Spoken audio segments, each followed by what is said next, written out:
We don't get to watch the Chicago Bears joint practice with the Cincinnati Bengals on our TVs at home.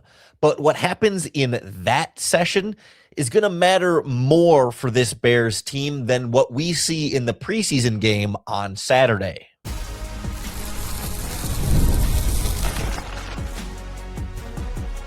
You are Locked On Bears, your daily Chicago Bears podcast. Part of the Locked On Podcast Network, your team every day. This is Locked On Bears, and I'm your host, Lauren Cox. I'm here to bring you your daily, in-depth Chicago Bears news and analysis. Today's episode is brought to you by FanDuel. Join all the action at FanDuel.com to play daily dingers and make your free pick on who's hitting a home run this MLB season. On the show today, we're breaking down why this joint practice with the Bengals is even more important than the preseason game against the Bengals. We'll hear from Bears defensive coordinator Dennis Allen about what he's looking for from his defense in this practice that we're just not going to be able to see in the preseason game on Saturday. But we'll look at the same approach on offense, especially for the offensive line in some unique situations. And I think it's also a tone-setting opportunity for the Bears in a way that's just different at practice than it is in a preseason game, and in this case, for the better. Because obviously, the preseason game itself matters a lot for who's going to make the 53-man roster, right? A lot of the guys at the bottom of the depth chart are the ones who are going to play the most in the preseason game. But those players who play the most in the preseason game tend to be players that won't have a significant impact when the regular season comes around. And we still don't know yet exactly how much the Bears are planning to use their starters against the Bengals on Saturday and how many of those starters would be included in said plan to use starters. I still don't think we can rule out the possibility that Caleb Williams plays on Saturday until we hear Ben Johnson rule it out for sure. But no matter what, the starters will play less on Saturday than they will today, as this podcast is coming out on Thursday, in their joint practice with the Cincinnati Bengals. The starters will get a ton of run here against the Cincinnati Bengals starters. And the Bengals used some of their starters in their first preseason game, and so we should expect they will use them in their second preseason game. But that ended up being 13 plays for Joe Burrow, 13 plays for Jamar Chase and their starting offensive line, 11 plays for T. Higgins, and essentially a drive or two is all we saw from them. And that really wasn't much of an opportunity for anybody watching that first Bengals preseason game to get a good sense of, how their starting lineup looks heading into the season, right? Jamar Chase had one catch for 16 yards. Like, we know what he is, but the point being is, like, it wasn't like a lot of run for those guys to go against the Bengals starters. Well, in the joint practice, you're getting the Bears ones against the Bengals ones for a lot more reps and opportunities than they're going to get in that preseason game. And it's really that first opportunity for both teams, but from our perspective, for the Bears to really kind of see how they stack up. And when you look at like matchups with the Cincinnati Bengals, to me, it absolutely starts with the defensive backs of Chicago with the injuries in the secondary going against those elite Cincinnati Bengals wide receivers, Jamar Chase and T. Higgins. Plus, they've got some decent depth there too. Jalen Johnson getting to match up with those guys. And then a lot of the injured Bears cornerbacks leaving some room for like rookie wide receiver Malik Muhammad is going to have some matchups with some great receivers. And some of the other backups that normally wouldn't get to play against those guys, you get a sense of, well, this is what it's really going to be like in the regular season. Who can handle that and who can't? Here's how Dennis Allen broke down what he's hoping to see in those particular matchups against the elite playmakers of the Cincinnati Bengals. You guys are going against Burrow, Chase, Higgins, pretty good players, pretty good offense. What are you looking for out there from your guys? Yeah, look, I mean, I think it's going to be a heck of a test for us. They've got a really good offense, MVP caliber quarterback, offensive player of the year, MVP caliber wide receiver. T. Higgins is a heck of a player. Brown's a hell of a running back, Gesicki at the tight end position. So they've got a lot of weapons and a lot of things that they can do on offense. All 5 of their offensive linemen are returning, so it'll be a great test for us. And I'm just looking for us to go out there and compete and see where we stack up against, what I think is probably going to be one of the better offenses in our league. Yesterday, Press Taylor was talking about how for the joint practice, he wants to see how, like, the left tackle, for instance, does one-on-one, and he's not going to give him help just so he can kind of gauge it, knowing the quarterback can't get hit. What are you specifically going to look for on defense in the joint practice? Yeah, well, I think our ability to line up and cover elite receivers in our league, and see where we're at in terms of being able to do that.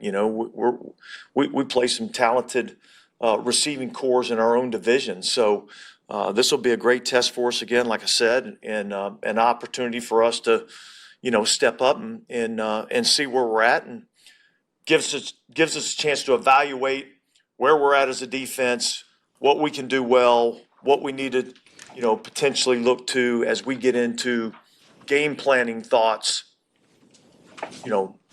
how we're going to be as a defense and how we're going to scheme. See, that last part about game plan and scheme, I think, is the most important one here. You're not game planning and scheming in the preseason game. You're sticking to more of your vanilla coverage basic stuff on the back end because you don't want to put that tape out there for 31 other teams to see what you're planning for the regular season.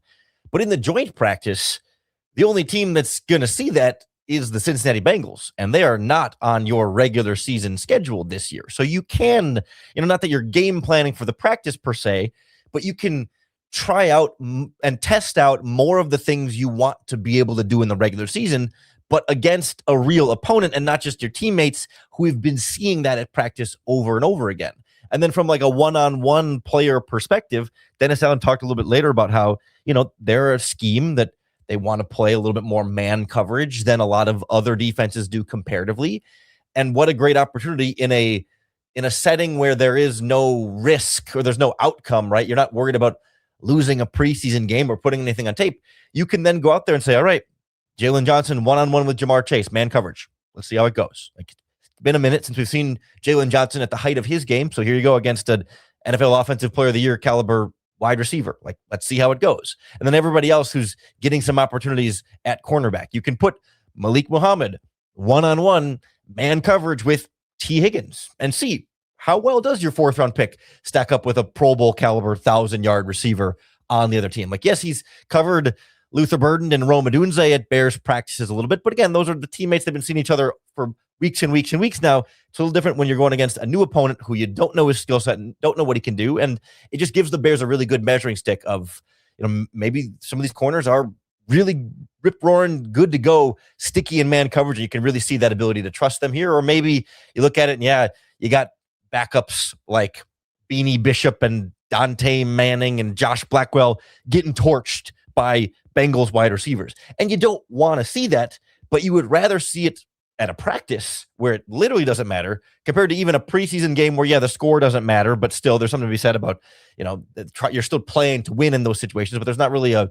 winning or a losing in a practice setting. So the Bears could just be in a more controlled environment there to put guys in specific scenarios against really talented players on the other side without any risks if they fail or if they mess up or if they make a mistake.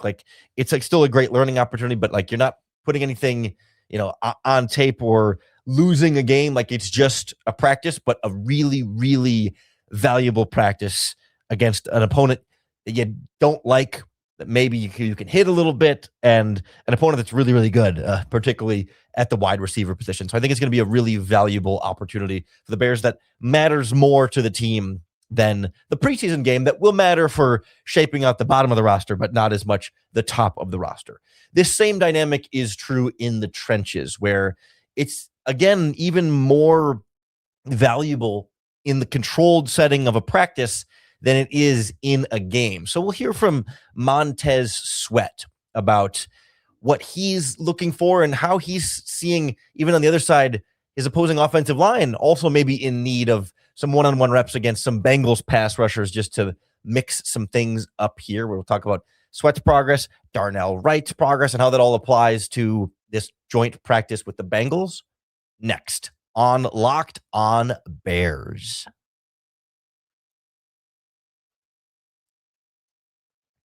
This episode of Locked On Bears is brought to you by FanDuel. Baseball fans, if you think you know who's hitting a home run today, FanDuel is giving you a free chance to call your shot with daily dingers. It's easy to play. Just make your free pick on who you think will hit a home run in their next game. And if you're right, you'll receive a profit boost to use on your next bet for a chance at even bigger winnings. And best of all, you can make a free pick every day throughout the MLB season. Daily Dingers is just another fun way to stay engaged with every day's games, whether you're following your favorite team or just keeping an eye on matchups across the league. Every game has a bunch of players capable of going deep, so now's your chance to make your prediction before first pitch. Are you ready to play your game today? Join all the action at FanDuel.com. That's FanDuel.com to play Daily Dingers and make your free pick on who's hitting a home run. Play ball and swing for the fences on FanDuel, an official partner of Major League Baseball.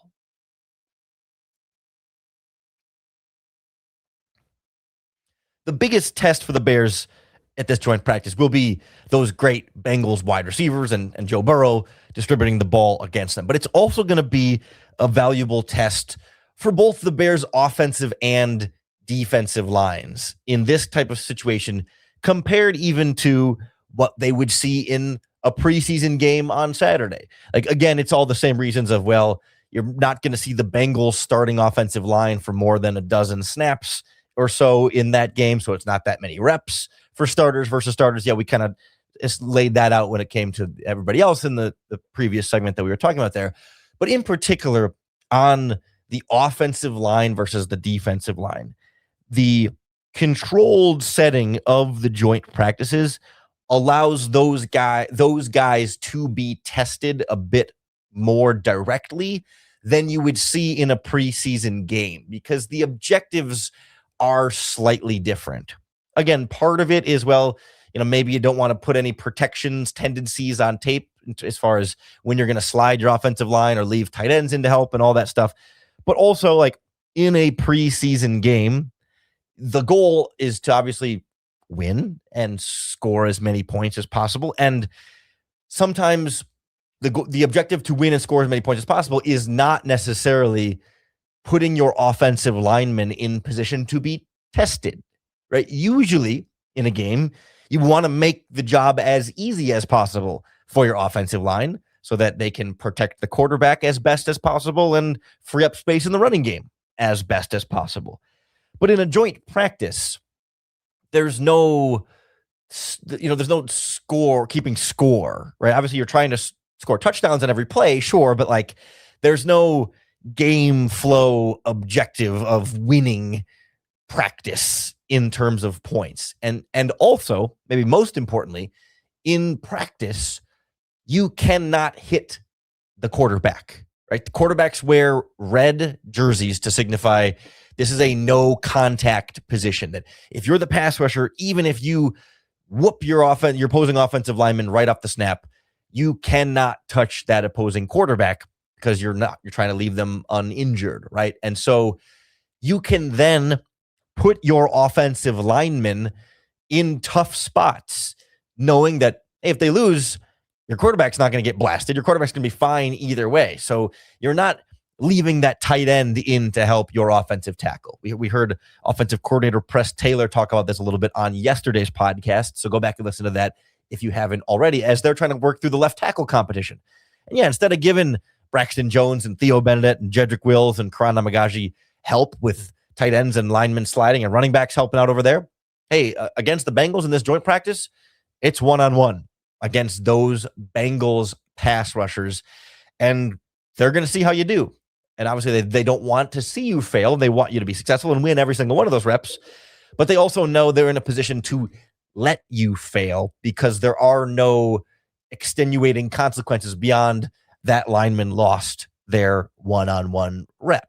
And so I think it's going to be particularly valuable for these guys to now be going up against, for the offensive line to be going up against pass rushers they haven't faced before, and for the Bears pass rushers to be going up against offensive linemen they haven't faced before. We heard Dennis Allen talk in the previous segment about how the Bengals did bring back all 5 of their starting offensive linemen from last year.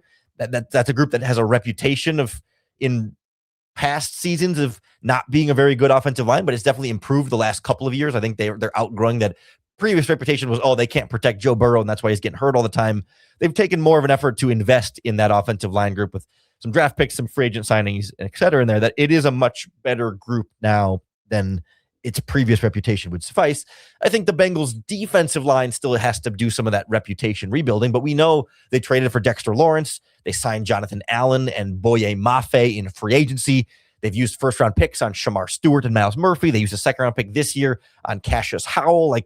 I don't think they're going to be some elite pass rush by any means, but I think they're going to be an improved group this year from where they were last year. And so I want to see guys like Darnell Wright at right tackle clash with those guys, because it's been a lot of Darnell Wright versus Montez Sweat and Dio Odengbo over and over and again. And it's one of those things where, okay, if Wright is winning all the time, is it because Darnell Wright is dominating or because the other pass rusher is struggling? I thought Montez Sweat in particular had some good perspective on this, as he's seen Darnell Wright grow and improve across his 4 seasons in the NFL. They've basically been on the Bears at almost the exact same timeline here. And Sweat has seen that difference go from, this is a young guy who I'm trying to show the ropes, to now, actually, he's the one making me better as a pass rusher. Here's what Sweat said, and we'll discuss how we feel about it afterward. Seeing Darnell get that contract extension and getting to watch his growth, how proud are you, and what was it like just to see him get to this point? Yeah, the stride that Darnell has made within his technique, his work ethic, and just the way he goes around the building is tremendous from when I got here and where he's at now. I don't think I beat him in a one-on-one rep, honestly, and it started off with me making him better. Now I think it's the other way around, him making me better. I think Montez Sweat is probably being generous there when he says, I don't think I've beat him in a one-on-one rep yet. I mean, maybe that's true, but I wonder if he's sort of just trying to be complimentary and maybe exaggerating a little bit there, because I don't know, I would feel a little bit concerned. I mean, it's tricky, right? It's is that Darnell Wright being great, or is that Montez Sweat not being as good as we hoped he would be? I mean, or it can be a little bit of both, I suppose. But I want to see how Montez Sweat does against these Bengals offensive linemen, because Darnell Wright's been practicing against Montez Sweat for 3 or 4 seasons now. He kind of knows what moves Sweat likes to make and how he attacks one side versus the other and how quickly he moves and what his arm length is like.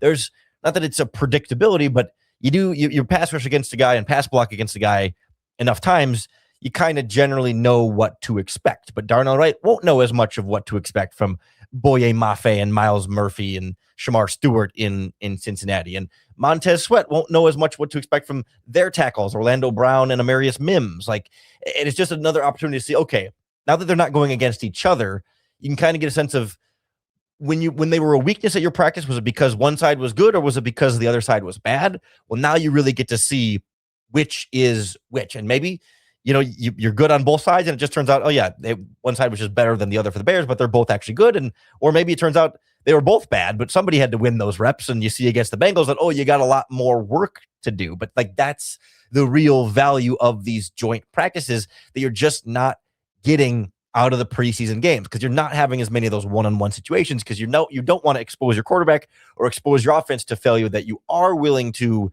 risk, or you're not even having to risk anything when it's in a practice setting. And so that's where I think I see some real value for the Bears in the trenches there, getting to see a little bit more. Sure, it's not quite as physical, not quite as much hitting and tackling as a real game situation would be, but you're not going to use your starters for enough reps in a real game situation to get that much value out of it either. And I think even without it being a real game situation, these joint practices are a great measuring stick for the Bears from a mentality standpoint, from an identity standpoint, and from a tone setting standpoint. And I think we can learn a lesson from the Bears joint practices last year with Ben Johnson that we can then apply to what we want to see from the joint practices this year. When you may recall, one of the Bears practice opponents last year complained about how the Bears handled their practice. And I think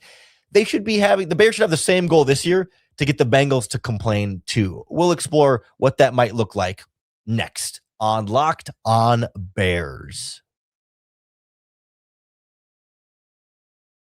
What's going on, everybody? My name is Ross Jackson, host of the Locked On at Saints podcast, and today's Locked On episode is brought to you by our friends at Basque & Lather. I've been using Basque & Lather's all-natural, 100% organic hair care products for my beard for a couple years now, and it's been a lifesaver because I used to have some bad beard care habits. I'm talking over-the-counter shampoo and the beard type stuff that created this brittle, scratchy, and uncomfortable beard that I just had to wear around all the time. But now the game done changed. Thanks to Basque & Lather, I got their beard care starter kit, which gave me shampoo, conditioner, oil balm, and their hair growth stimulator formula as well. And now my beard is full. It's soft but strong, and the confidence is on 10, and it's all thanks to Basque & Lather. Explore viral bestsellers and products of healthier hair of all types from Basque & Lather. Go to basqueandlatherco.com and use the promo code LOCKEDON for 20% off. That's 20% off at basqueandlatherco.com, code LOCKEDON.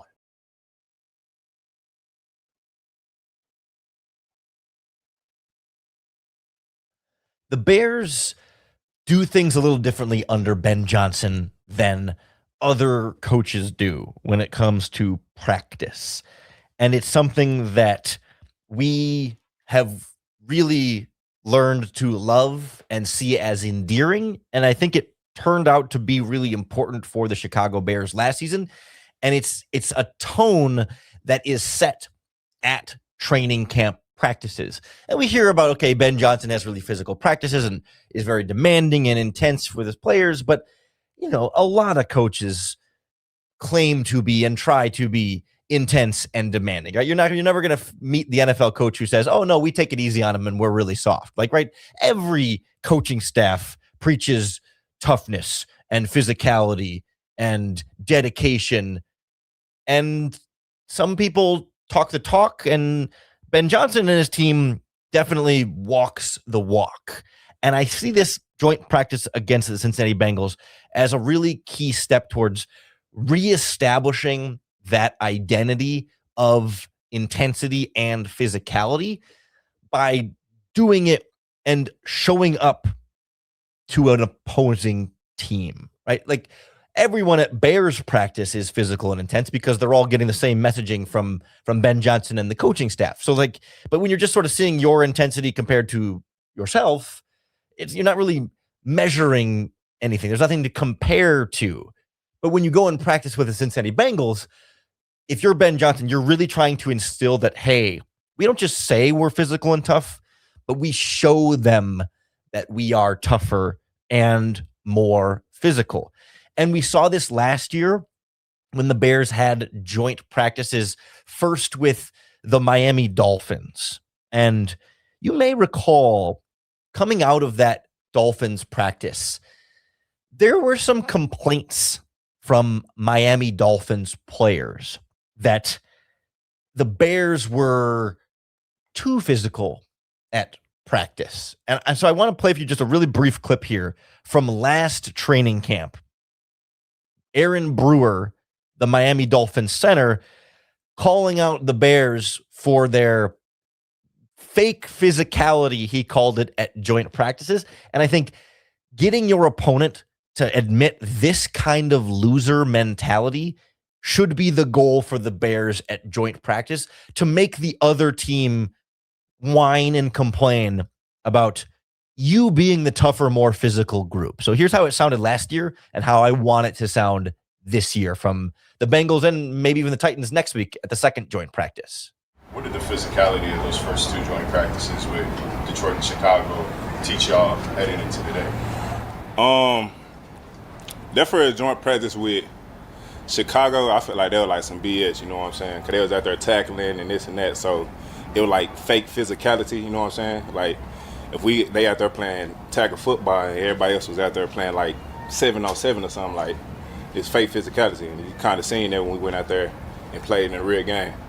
But when in Detroit, I say, like, that just taught, like, you got to have your mind right, like, every day. You got to approach it the same way. Like, you can't short step or do anything like that. Like, I don't know how to put it really.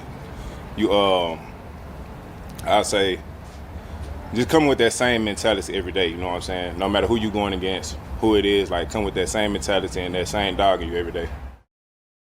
So that was Miami Dolphins center Aaron Brewer last year after the Bears joint practice with them. And we don't have to rehash the whole situation, but it's amazing how in the same answer he talks about how, yeah, you got to treat everybody the same and have that same intensity and always, give it your all every day. But those Bears were trying too hard and all that stuff was BS. It's like, they were tackling and we weren't really tackling. And it's like, well, why weren't you? Like, this isn't what you're not playing at that same level. Like, that's what the Bears were last year. And you saw that play out for Chicago over the course of the season, that when they would get late in these fourth quarters, their opponents were worn down and gassed and not playing at 100%. Whereas Caleb Williams and the offense and certainly the defense was generating turnovers in those fourth quarters. They were still a well-oiled machine. They had that durability and endurance late in games because of all the physicality and the toughness they established early on through training camp, through the joint practices and the rest of the preseason to have them really calloused for the regular season. Whereas those Miami Dolphins were very much considered a soft football team that ended up, of course, firing their head coach and having a bad season and firing their general manager and just kind of uprooting the whole thing. And maybe you saw some signs of them not being physical enough being a contributing factor there, whereas you saw the benefits for the Bears being more physical, helping the team over the course of the season. So you fast forward to 2026.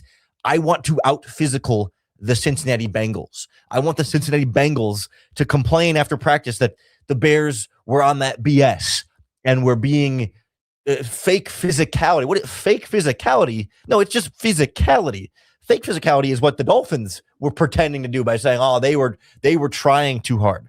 This is the NFL. This is training camp. There is no such thing as trying too hard. There is no such thing as playing dirty or, trying to injure opponents, which is not what the Bears were doing. But trying too hard, being too physical is not a thing in this case. Like, that is absolutely the goal for Ben Johnson and the Bears, to be the tougher, more physical team. So go out and prove that to a Cincinnati Bengals team that maybe has a little bit of proving to do in this department as well, right? They've been a little bit of an underachiever and they've dealt with injuries, and certainly Joe Burrow injuries are like, you can't, I'm not here to say Joe Burrow is not a tough player. He is absolutely a tough physical player who's taken a bunch of hits and gotten back up every time. Like, this is not an anti-Joe Burrow take, but just that Bengals team as a whole, right? Like, they've got all this talent we talk about and they've struggled to win double-digit games in the last few seasons. They've struggled to have the kind of success that they should. And there's a reason why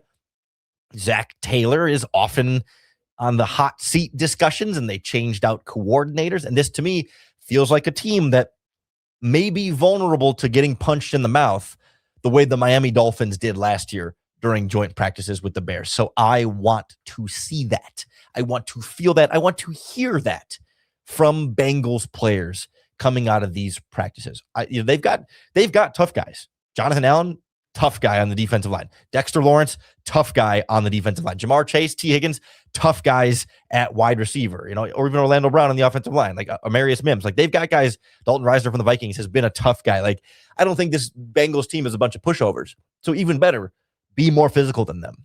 Out tough them. That doesn't mean you're trying to hurt them or anything like that, or you're trying to be dirty or anything like that. It's just saying, hey, there's a certain tone that Chicago Bears football is going to take, and it is up to the Cincinnati Bengals to match that intensity, or you can complain about it afterwards the way the Miami Dolphins did. Either way, the Bears need to be the ones leading that charge, and that's really what I want to see them do in this training camp practice, because you just don't quite get to do that in a preseason game either, because you aren't quite going as hard as you could because it's a preseason game and everyone's like, it's an exhibition and you got backups out there and okay, you're not game planning or scheming. So it's just not quite the same ability to set the physicality tone. You can do some of it for sure. And we saw bits of that, with guys like Malik Muhammad really firing after the ball and Devin Bush firing after the ball and guys hustling the ball. Like, there's a certain level of like intensity and hustle and dedication that you can put on tape in the preseason game. But I think these practices in particular are like where the Bears can reaffirm their identity heading into the season by doing it against another team that might not be quite as ready for what is coming from a physicality standpoint. So hoping to hear and see all of this coming out of Bears joint practices. And then we get the preseason game against the Bengals, which we'll see if we're getting starters or not. Either way, we'll break it down for you on tomorrow's episode of Locked On Bears and get you ready for the preseason game with all the important players to watch on Saturday night. So make sure you hit the subscribe button on YouTube or wherever you listen to podcasts, because that's going to be the best way to keep up with all of our daily, in-depth Chicago Bears news and analysis. Thanks for making Locked On Bears your first listen today. We're part of the Locked On Podcast Network, your team every day. Come on back tomorrow. Make Locked On Bears your first listen once again for another opportunity to bear down.